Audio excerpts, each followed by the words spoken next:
Zik, pourquoi ce nom? Eh bien, c'est insondable.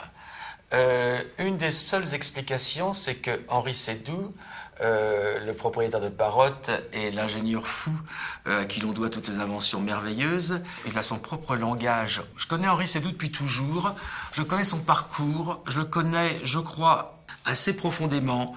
Et cette complicité fait qu'on n'a pas beaucoup besoin de se parler. C'est rare dans la vie de s'entendre avec quelqu'un d'une manière immédiate, simple. Philippe, il a un sens aigu de l'intention. I want to see you again, I need to see you more. I want to see you again, I want to see you more. Aujourd'hui, les choses que nous faisons chez Parrot sont principalement animées par des idées qui sont des idées de software. Parrot, c'est une entreprise d'ingénieurs qui ont travaillé des années pour justement faire ces spatialisations et donner une ambiance beaucoup plus naturelle à la musique qu'on écoute au casque. Le casque, c'est quasiment un des trucs les plus difficiles qu'on ait imaginé parce que c'est d'une certaine manière l'objet le plus banal. C'est assurément un des produits aujourd'hui, malgré une apparence relativement simple et humble, les plus aboutis dans l'ergonomie intuitive. Il est totalement équilibré pour être un produit presque disparu, comme un prolongement simplement du corps humain et de ses nécessités.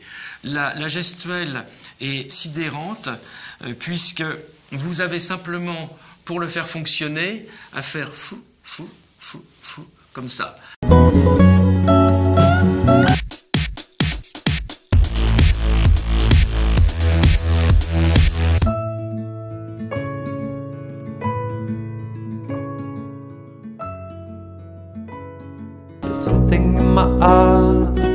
Ce qui nous intéresse, c'est juste un principe. On veut que le casque fonctionne avec toutes les sources de musique. Ce casque, il est l'ami de l'iPhone, mais aussi des autres smartphones, de votre ordinateur si vous voulez écouter votre musique par Bluetooth ou par un câble si vous utilisez une chaîne stéréo. Le son et la musique, qui en est une de ses facettes, est juste une recherche de son monde.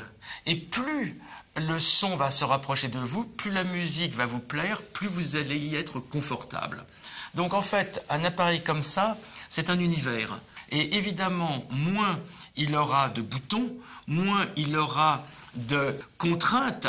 Je dois appuyer là, là j'ai une molette avec des petits crans pour que je sente bien. Plus il y aura cette élégance désincarnée, dématérialisée, plus vous serez efficace et heureux dans votre œuf.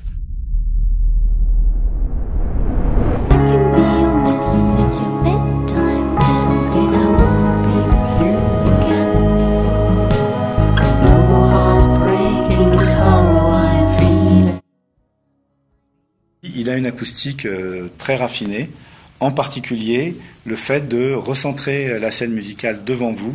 Dans le casque, il y a une première innovation qui est qu'il suffit de défleurer le casque pour contrôler la musique.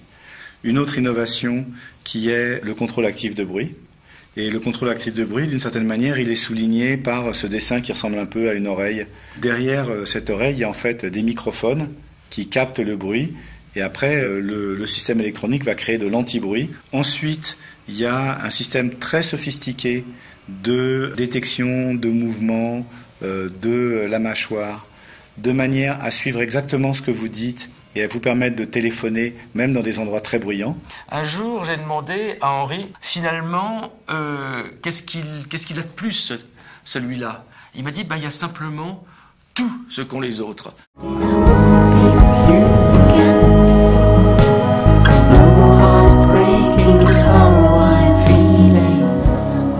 La musique, c'est un truc qui est un mélange des souvenirs d'enfance et puis des rêves d'adultes. C'est un explorateur et bâtisseur de votre monde. C'est quand même pas mal.